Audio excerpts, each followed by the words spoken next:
Oh man, take all the time to set up your TIG machine and your torch perfectly, and you run a pass and see some crazy stuff at the start like this? Yuck. Now, I had a buddy of mine hit me up on Instagram, and he sent me a message asking what was going on with the start of his welds here. The starts look pretty dirty, but once he gets running with them, they actually run really clean and the welding looks great. So what's going on with the starts? Don't worry, my friend, and anybody else who's watching right now with this problem, let's get this sorted out for you so you can get those dimes that shine. All right, first thing I did to help him out was I asked him this question. When you are arcing on, how are you easing into the heat with your foot pedal? He said, easing? Okay, I have a feeling I may know what part of the problem is here. I said, when you are setting up, are you flooring the foot pedal right away? He said, yeah.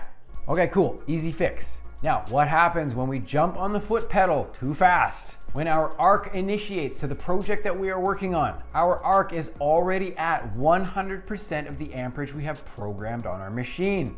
0 to 100% in a split second. The arc is establishing so fast that this is causing an instability with the tungsten electrode. With this instability, the tungsten is going to become unstable and pieces of this tungsten are going to be ejected into your workpiece and the weld itself.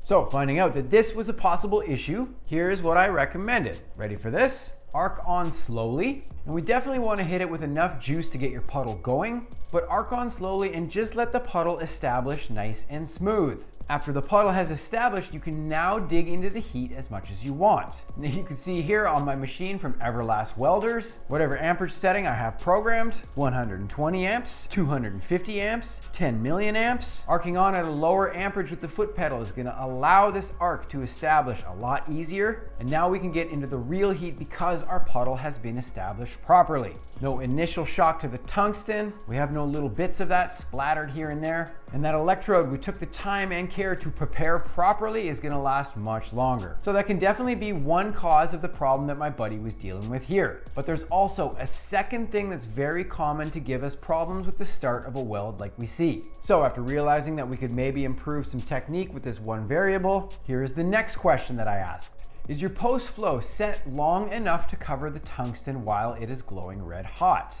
And also, are you holding your torch still as a statue until this post flow cycle has completely finished running? He did say something about him remembering he was waving his torch around like a cheap magician. Is that bad? Yes, my friend.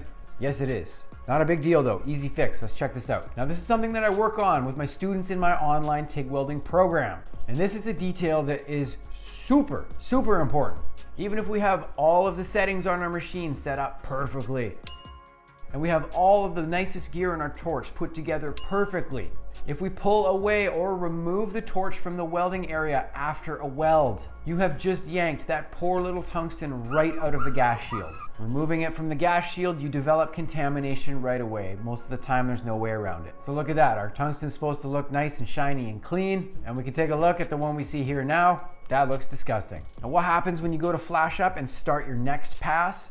Blah, blah. This one is gonna barf all of this contamination into the start of the next pass. So if your post flow is set to be too short, or even if it is set to a value that is long enough, if you're yanking the torch out of the gas shield, you're contaminating arguably the one thing that we really need to keep clean. How you finish a pass is how you start the next one. Hold your torch still, completely let the post-flow cycle finish running. We want clean starts, we want no contamination, and we want to be arcing on silky smooth.